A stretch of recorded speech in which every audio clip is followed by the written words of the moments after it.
A Tampa woman who came to this country for a better life is dead. She was hit and killed by a stray bullet while trying to help out a friend. Paul Mueller joins us now live from Tampa Heights with the story. Paul, I know you've spoken with police, you've spoken to some family members. How do they explain it? What really happened? A random bullet, Keith, that took her life. You know, she and some of her family members were leaving her house right here just to get in their car and to head down the street to give a friend a meal. Who knew she'd never make it home? Maria Rivera Contreras' brother will never forget the sound of the bullet that killed his sister. He killed my best sister, grandmother, and grandma.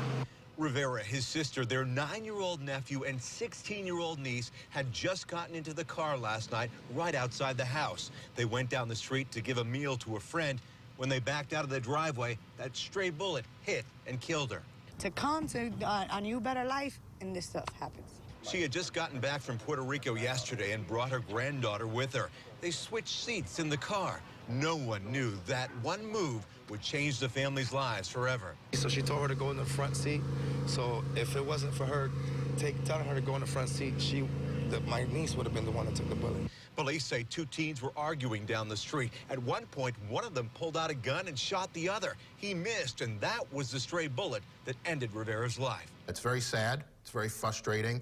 And then we have officers who care, detectives who care, who want to solve this crime, and people are too much of a coward to come forward. Family are now left to console one another.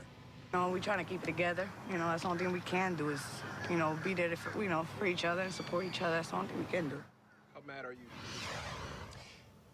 And the family told me tonight they will take her body back to her native Puerto Rico, and that's where they will bury her, Keith. Paul, we heard police say that they knew that some of these people know who did it, but they're just too afraid to come forward, which is sometimes the case. Is that why they're reaching out to the public? They really need some help.